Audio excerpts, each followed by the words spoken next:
Welcome to Trinity Podcast. Today, I want you to know that we are all about helping Americans understand and master real estate investing, business and personal credit, the money matrix, how each one affects you, and how to leverage your Trinity wealth and take control of your economic independence. Today, we're actually going to speak about what kind of real estate investor are you? And so I'm super excited because Joanna is so good at laying out like I never really thought about before I got into this is like what kind of real estate investing I wanted to do versus kind of what in the past I just kind of threw myself into because it just made sense. But I didn't think about the different areas that you could potentially do and which one makes more sense for you and why. And so, Miss Joanna, you have the floor. Nice. Thanks, Becky. Welcome to the Trinity Podcast. Becky Eastup Noble is the credit coach queen. Going through her business credit coaching is scaling to another level, right? If you guys are looking for that, definitely connect with Becky. But in this Trinity Podcast, we're covering that plus real estate. And today, I really wanted to make sure that you understand why it's important and what kind of investor should you be or want to be, right? First and foremost, why should you do real estate investing? Real estate investing provides you the asset that you need for tax purposes. If you don't have assets that are backing you up for your life, then you're living on the edge, which some people prefer to do. That's fine too. And what I mean by that is you're living paycheck to paycheck. And if an emergency happens, you have no way to pay for it, right? Those of you that follow my program know that I got started in real estate investing when my landlord back in my 20s had a stroke. Otherwise, she would have never sold her property. I would have never bought the property and I would have never been on this journey. So my landlord really opened my eyes into real estate.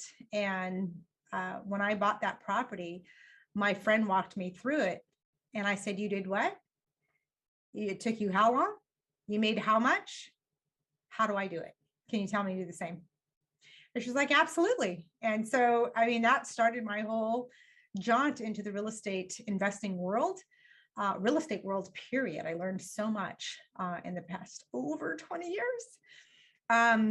And what I invite you guys to learn is there's so many things to choose from in this real estate world as well. And it can be overwhelming. And so this is why I've done the 5-day challenge, which starts Monday. I've done a 5-day challenge, right? Becky's excited to go through it. And it walks you through each step, right? It's like a 5-step success system that I put together for my clients. And they're closing on properties creatively. And someone asked me, what does creative mean? So I almost hesitated to say that, but closing on properties creatively, not going to the bank and getting qualified with your credit or your income. Wait, so you don't have to use credit? No credit. I know you're the credit coach queen, and that's why I mentioned it earlier. So people really know who I'm talking to or with and what I'm going to say. You do not need credit to do real estate investing. Do you want it eventually? Sure. But you don't need it. You could build that up, right? Mm-hmm. And that's what Becky's for, to build that up for you, right? Like a tool in your toolbox, right? Your tool in your toolbox. Absolutely. So what would be, what would be like you say that, but people like for me, like just pretend like I just never invested in a house a day in my life. Like, how do you not use credit to invest? Like, what would be like an example of one that you've done that you did with no credit? I'm standing in one right now. This is my office. I bought this commercial building because I needed internet. So I know that sounds silly, but I live in basically the middle of nowhere in Northeast Pennsylvania, and the internet is scarce. And this is like the last building before they cut off the cable internet. So there's all kinds of reasons why we do what we do in this world. And that happened to be a why for this one. I said, well, how do I get a hold of this one? I had just bought another property, and I had another one on the books coming. I go, well, what do I do with this one? I took it over to seller financed. So the seller that was selling it is carrying the note as I make the payments. And I rented out the apartment, and the tenants are actually paying that note, so that I'm really not paying anything at all. So I own a building that I don't pay anything for. Tenants pay for it, right? So that's a way to actually not have to use your credit, not have to use any money, and your tenants pay down the note. Like, investors do this all day long. This is just So one of my. how did you not use any money? Like, you didn't have to put anything down on it, or? I made the building pay for it. So So you financed the building through a bank? nope. Nope. It was all seller financing. So And the seller, just you and the seller came up with a contract that she could live with, or he could live with, and you could live with, and you guys just, between you guys, are working it out?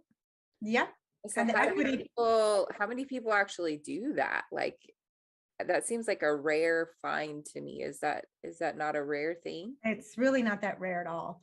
So there's a podcast I was listening to about rose-colored glasses, right? Depending on what colored glasses you have on is how you see the world. And if you have a certain pair of glasses on, traditional, we'll call them traditional glasses, you'll see things in a traditional way. Go to the bank, they run your credit. They say, according to your income versus your debt, this is what you're allowed to purchase, right? You put on the non-traditional creative glasses, right? Then you could do anything. Like, okay, well, let's see if we do a mixture of seller financing and private money lending, and we use all of that to pay for everything. And we have a tenant paying, like, you can mix and match a lot in real estate investing. You can take over subject to the existing loan. And I know you guys are like, Joanna, no, you can't do that because there's a due on sale clause. I know, but the lenders don't care as long as they're getting paid. They don't care. There is wholesaling. You can wholesale. That's no money down or little money down, right? Maybe all you put down is the earnest money deposit. And there's even a way to get, if you're going to wholesale, have the end buyer pay for that earnest money deposit, because you have to do it in 3 days. So you got to be strategic with it. So what is wholesaling? Wholesaling is when you buy at a discount and sell at a discount, and the fix and flipper sells it at retail after they fix it all up, right? Okay. And then they take all that equity in between. So you can sell it for 5, 10, 20,000. I had an investor friend of mine in California sell her first wholesale was $100,000, but that was in Burlingame, California. So they're multi-million-dollar houses. Right. There was plenty of room for that. And so what kind do you like to do? So I like what we call now, everyone's got an acronym for everything. Mhm. There's truly only 4 strategies in the real estate world. 4. That's it? That's it, just 4. Nice. There's wholesale, there's fix and flip, buy and hold, and money lending. Now I've done all 4. Okay. I liked doing wholesale when I do wholesale. I like that if I have a deal, I could still make money on it if I decide to not keep it anymore. Right.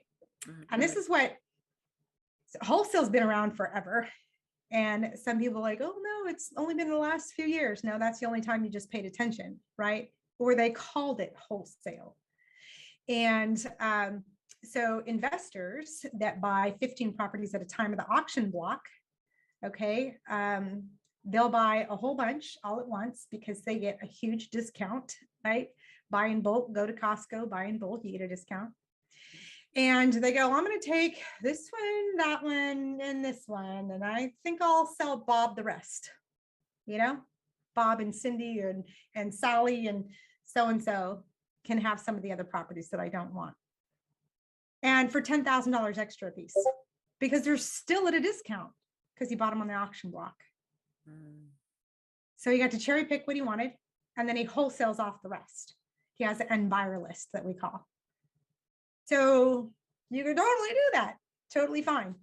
And that's what we call also a double close. So he closed on the property, purchased, closed, and then put it for sale and closed again. That's a double close. So that's the way to do a wholesale deal. The other way is to do an assignment. You can assign the contract over of what you negotiated with the seller to an end buyer. So there's two different ways to do wholesale. And I'm not going to get too much in the weeds with that because the next one is fix and flip, right? So you can take a hold of a property and flip. Now these are active, being an active real estate investor. So there's two types of investors and there's four ways to do it, right? There's an active investor and there's a passive investor. So the first two I just spoke about are active investors. And if you really want to think about it, it's being unemployed at the end of every transaction, right? You fix it up, you sold it, now you have nothing, you have to go get another one. You wholesaled it, you sold it, now you have to go get another one. So that's the active, you're constantly having to be active in it. Now, the passive side of this is the buy and hold and money lending side. So people might think, well, I can't buy and hold because I can't come up with 35% down. You don't have to. No. I didn't have any money. Why not? Because you could do seller financing and you could do subject to, and you can make the property, the equity in the property, pay for title and escrow. And then you have the tenants paying down the note. And you take a portion of that and you put it towards maintenance. And then you build a maintenance account of 6 months or more in case the water heater goes out, blah, blah, blah, right? Like stuff happens to real estate. But if you're not prepared for it, it can be very damaging. So that's where a lot of risk comes from real estate investing. It's just not being educated, not being prepared. That's it. Real estate is one of the more simpler and safest investments that you can make, that you can secure with a deed of trust. Yeah, why is that? And insure it. It's simple because, first of all, real estate is a way of life. Y'all have some sort of shelter above your head, right? Real estate is a way of life, whether you're paying the mortgage or you're having the mortgage paid for you, right? So you're either a renter or you're an owner of the property. Well, even if you are an owner of a property and you live in it, is that an asset? Nope, not even close, because you're having money taken out of your pocket, right? You're having to pay either the note yourself or you're paying for property taxes. Either way, money's going out the door for the property. And there's nothing coming in for the property to cover those costs. So if you don't have anything coming in, that's a liability. If you have an investment property that has income coming in and it's paid for by the tenant, that is an asset. It's not your primary dwelling, right? It's a separate dwelling.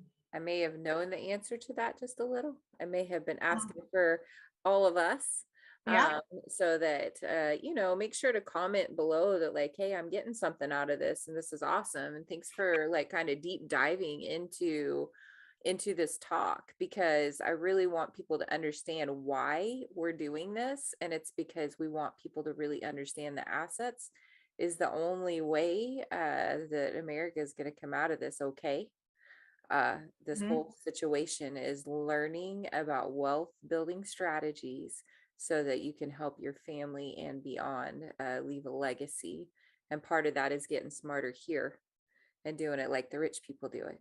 So we can. Well, that's why I was bringing in the passive side of real estate investing, why that's important. Yes, ma'am. I can't wait. And money lending. Right. And some people go, well, I don't have $1 million to lend. Like, don't you have to be a millionaire to do this? No, you don't. You can do it as little as $2,000, right? If you want to be a money lender. And we call this transitional funding. It could be transitional, and then when what that means is they're in contract, and as soon as they close, you're going to get paid back. It could be 30 days, right? So there's ways to do that. Now, of course, the little amount of money that you put in means the little investment that you're going to get back, the interest on that, right? Mhm. So the more you put in, the more bang for your buck, right? So is that risky? So everything you do is a risk in life. Driving your car is risky. Mhm. And any investment you do is risky. It's how you handle the risk if you do get in a car accident, right? It's how you handle the shopping cart slamming into your car, right? Because stuff like that happens all day long. You hit a pothole and now your axle's out on your car. So these things happen in any kind of transaction. Anything could happen. First of all, we're all human, right? And second of all, when doing creative financing, a lot of people don't understand how any of this works. So it's walking them through. And what I find a lot of times is once it's explained and they see the end result, they go, oh, okay. But it's that first part of it, we're like, oh, but, and then they see all this, what risk stuff, right? There's silly string. The silly string. So if you guys haven't seen our first podcast, right, it was all about silly string. We all have it. And one day she's going to spray a can of silly string at the camera here. I could tell. It's totally going to happen. Yeah. Totally happen. What color does anybody want? Like, I'll go buy it now. Like, we need some. Who wants green and who wants pink and who wants blue, and whoever puts the most of one color in, that's the one that's going to win. And so there you go. We'll start our silly string of reminders of not to let that stuff get in the way, because sometimes it is really silly thought processes. So I love it. Absolutely. Thanks for bringing that. Yeah. But being so why is being a passive investor important? And Becky sort of hinted towards our economy just a few minutes ago. And the only way I can help you guys relate to it is if you've seen the movie Titanic when it was sinking. Just imagine that as our dollar bill, right? It's sinking, right? And then what did they do? They all jumped on stuff that floated in the ocean. Real estate is floating right now. I don't know if you noticed, it's floating. Now, does it fluctuate? It absolutely does. But if you look at 1950s prices to now, is anything even close? Right? So buy real estate, then wait. Don't wait to buy real estate because it is floating right now through our economy. And it is the one thing that is going to save you, like they were on the floaties in the ocean, right? The gal got saved because she was able to float on the ocean where not many were able to do that. 95%ers, we call those. Sad. She was the 1% that got on something that floated. And I'm asking you to be that person to grab real estate so that it could be your asset, like it was for my landlord back in my 20s. She had been living off of real estate, the cash flow from us tenants paying her. She'd been living off the cash flow. She had a stroke. And then she sold off some of her assets to subsidize her long-term care. Now, how many people here are dependent on Medicare? Dependent on, a wish and a prayer that or they're just going to work till they die, right? Like that's the American dream, is just to work till you die. Like that's what they signed us up for without our permission, right? Absolutely. Yeah. And so do you feel like real estate's like the only wealth building asset in our pockets? Like we talk about wealth building strategies, and so what are some other strategies that I'm sorry, let's keep going in the subject that we're in. That'll be a different talk. That'll be a different podcast. So we're just trying to be focused on why real estate and the 4 different ways that you can participate in it. There's only 2 types. You could be active or passive. You could choose wholesale, fix and flip, buy and hold, or money lending. And all of them are totally doable regardless of who you are, what you do for a living, or not. We had one gentleman who was living in his car and ended up making $80,000. So real estate can be that banger for you. And the person who is like 6-7 figures in their business, and you're just banging out and reinvesting in your business, you need to develop assets that will sustain your business. You need to get the tax deductions so to compromise for being self-employed. So 2 ways, in just a little peek into the different wealth strategy, is structure is one of them, and saving on taxes, right? Keeping more of the money you make. And if you're not investing in assets and you're over 6 figures, you're losing money. You're paying way too much in taxes. So real estate helps you lower that bar of tax threshold and gives you the extra write-offs, the depreciations that you need. And those with retirement accounts, 401ks, maybe it's from an old job. I just had a client who had quit her job and she's no longer there. She needs to roll over her 401k. She goes, where do I roll it? I gave her references on how to roll it. And So I put it into a self-directed IRA. So here's another wealth strategy I'm not going to get into, but that was another piece, right? Go ahead, Beck. So, so you're talking about all this stuff, and as a passive investor, like if I'm running my business full time, but I'm looking for some tax strategies to like put my money somewhere so that I don't have to give it to Uncle Sam, like, is that going to take a whole bunch of time? Like, you've got a whole coaching program around teaching people how to structure everything so that they can get this going. And I know currently, like, we're doing this live, right? And you just started your 5-day challenge like today. And so I know people will drop a link in here and make sure that you can get enrolled in this ASAP. But like I need to focus on, if I, say I need to focus on my business, like if I'm a passive investor, what does that mean to me? Like time wise, what kind of commitment am I going to need to have? So I go through a whole triangle, right? Like the pluses and minuses, right? And I could show a diagram of this, but basically wholesale is the very tippy top, right? And then it goes down to more time that you, or more money that you need. So wholesale, buy and hold, fix and flip, and money lending is the bottom base of the most money that you need.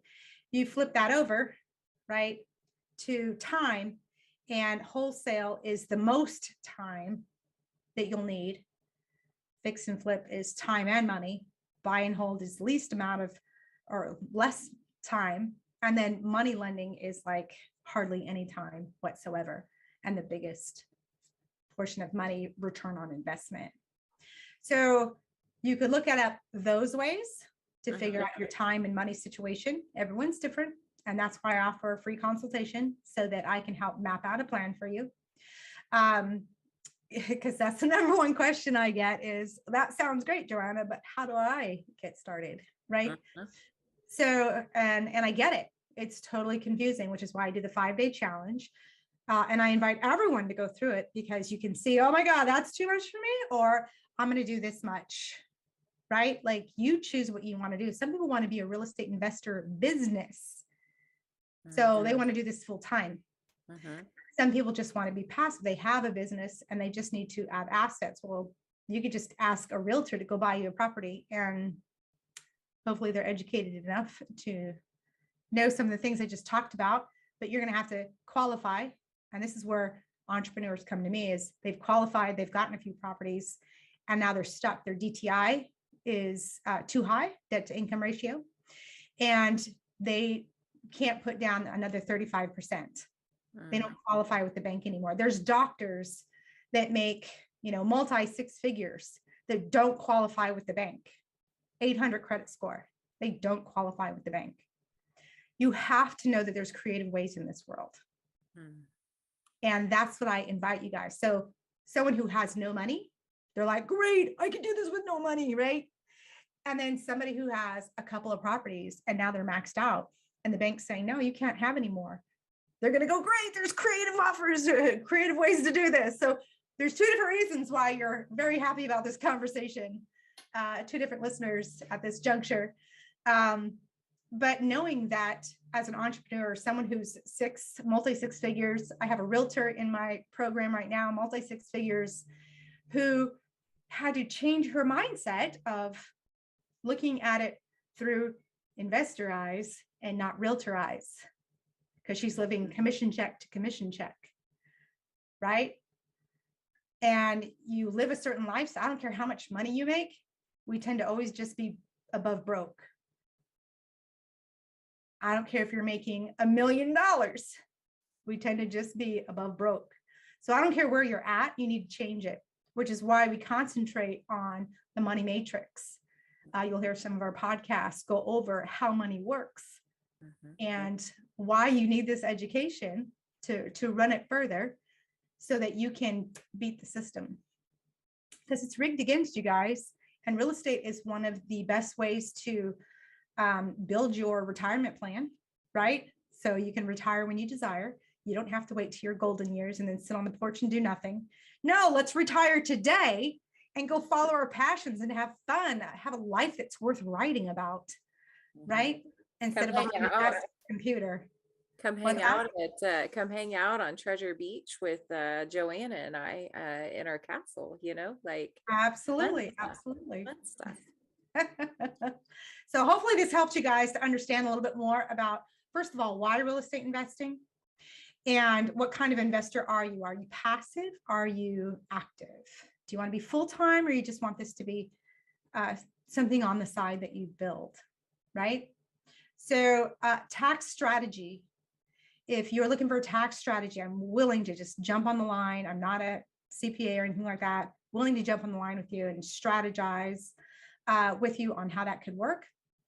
And then also, if you're wanting to be a money lender, right? Maybe you have a 401k or an IRA that you're like, I can get double digits working with Joanna. Where you don't get that in the stock market. You need something besides mutual funds and bonds.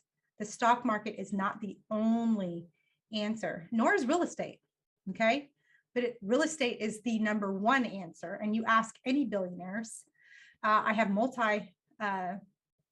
multi-billionaire mentors that I've had, Sharon Lecter to be one of them. She's the co-author of Rich Dad, Poor Dad with Robert Kiyosaki, which I highly recommend. We'll go over recommended books in our next podcast, but Rich Dad, Poor Dad is one of them on that list. I'll just give you a little bonus here today.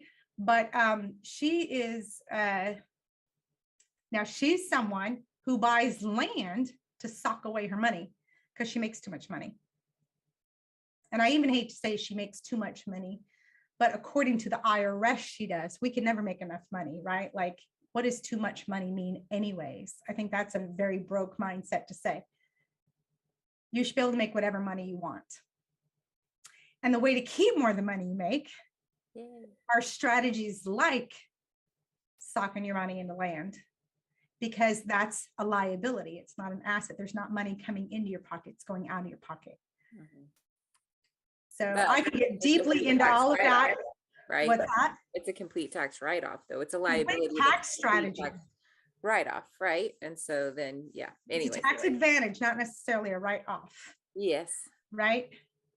So I just wanted to be clear in that verbiage, because people go to their CPA. They said it was a write-off. No. So bad debt is a tax strategy. How's that? Which is crazy, right? But I know, right? So anyways, there's all kinds of things I can get into. Hopefully you guys type value in the comments if you got value today. And if you're wanting to book a call, that's great too, because the more people learn about how this works, the better we can create our own economic independence individually and as a community, and not having to rely on the government. That's our mission. Nice. Yay. And don't forget to sign up for Joanna's 5-day challenge. I know you might have missed Monday, but I bet you can get the replay. Absolutely. Absolutely. So just type challenge if you want to know the 5 steps that I go through. Just type challenge in the comments and I'll get you the deets. Yay. All right. We'll see you guys next week.